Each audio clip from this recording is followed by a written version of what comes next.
नमस्कार। जैसा कि आप लोग जानते हैं कि मैं यूट्यूब में आ, पूजा पाठ के बारे में भी देती हूँ और कुछ खाने भी देती हूँ।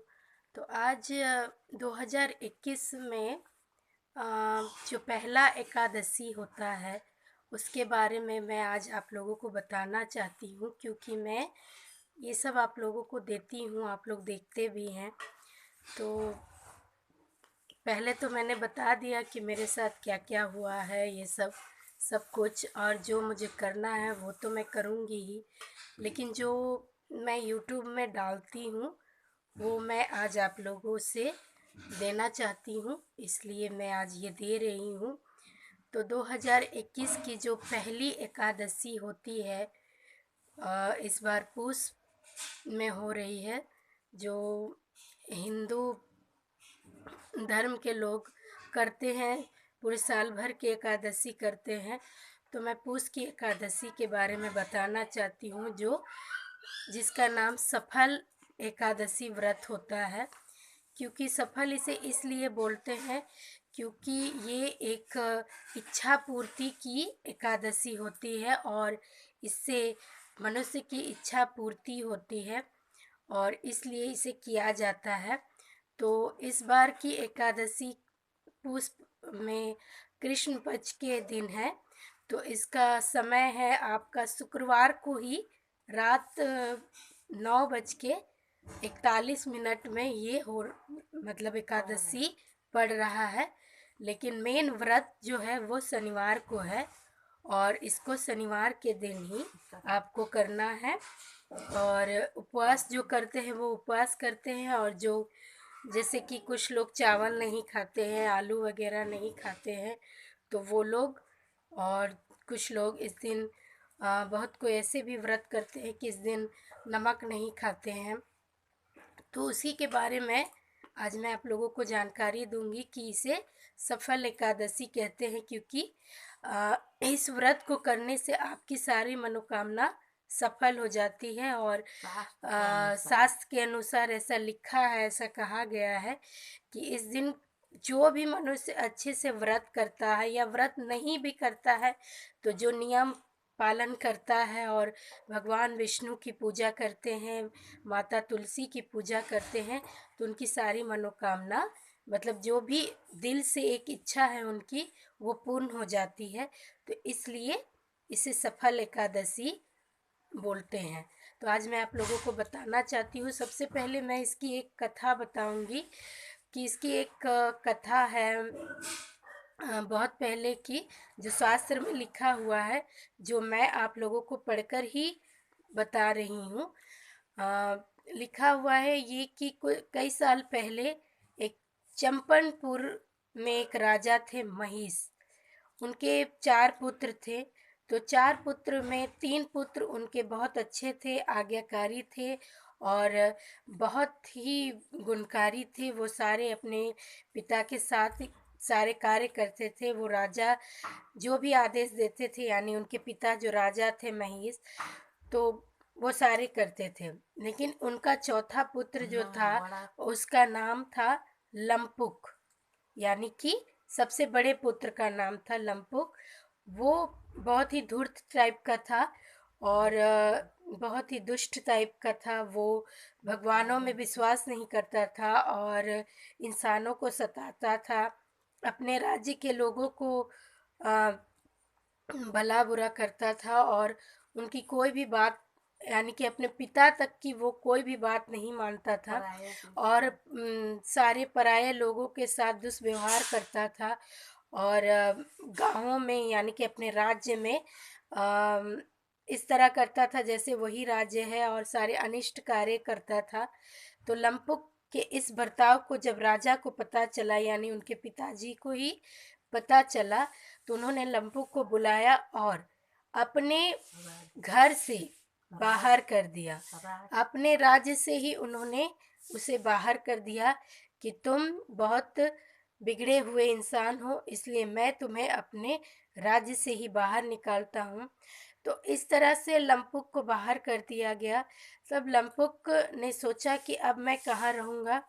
तो वो जाते जाते एक वन में रहने लगा, अपने ही राज्य में। वो वहाँ से नहीं निकला था, लेकिन एक वन में वो रहता था।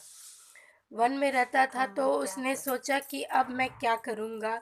तो उसने आ, अपने ही गांव में ही, अपने ही राज्य में लूट मार करने लगा, चोरी करने लगा। और इसी तरह वो अपना जीवन यापन करने लगा। दिन में वो वन में रहता था, रात में वो चोरी करता था, और इसी तरह वन में ही शिकार कर कर अपना दिन व्यतीत करता था। एक दिन बहुत सारे गांव वाले उसके विरोध में भी होते थे, लेकिन वो सोचते थे कि ये राजे की पुत्र हैं, इसीलिए उसे छोड़ दिया जाता था। और इसलिए वो सारे चोरी सब करता था, सारे बुरे कार्य करता था। तो एक दिन क्या हुआ कि उसे खाने के लिए शिकार करने गया, तो शिकार करते करते शाम हो गई और उसे एक भी शिकारी नहीं मिला। तो उसने सोचा कि अब मैं क्या करूं।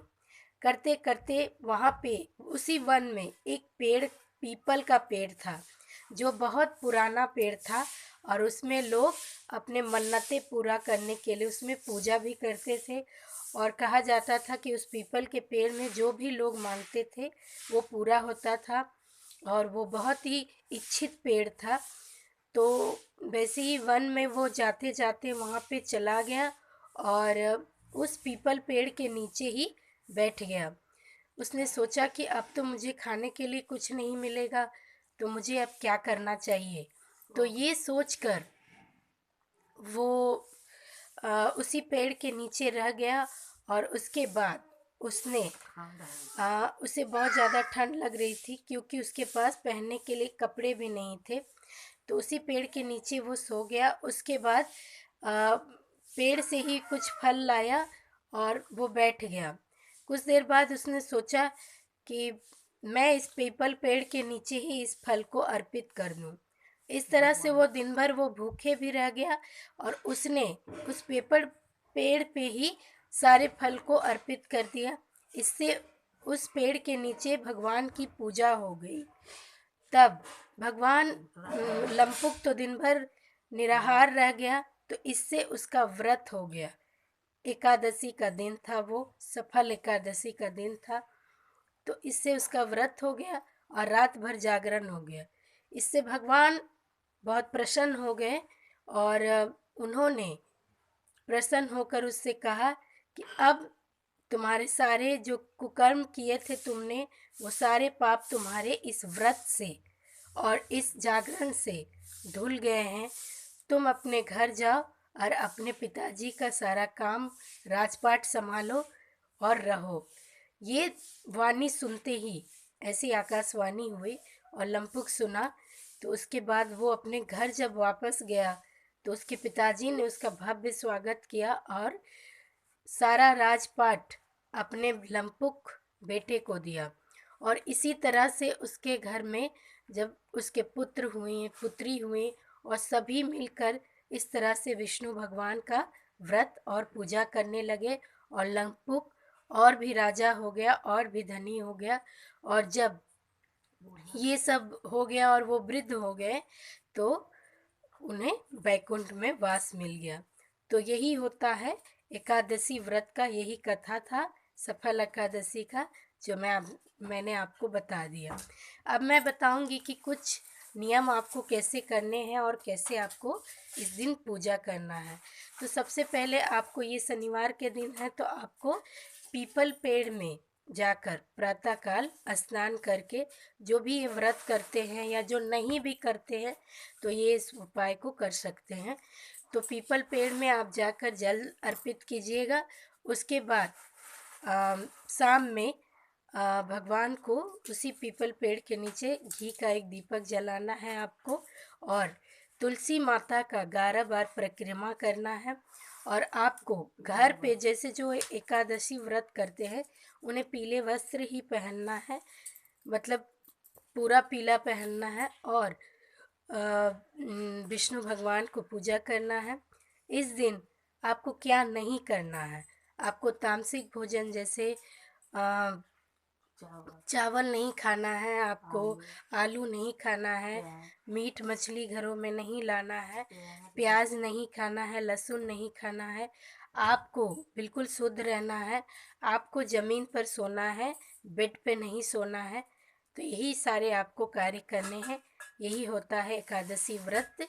और विष्णु भगवान और लक्ष्मी माता को आपको प्रसन्न करना है और तुलसी माता की पूजा करनी है। तो यही थी कुछ जानकारियाँ जो मैंने आपको बता दिए। अगर आपको ये अच्छा लगा तो मुझे लाइक कीजिएगा, सब्सक्राइब कीजिएगा। तब तक के लिए शिखा मिश्रा को इजाज़त दीजिए। प्रणाम।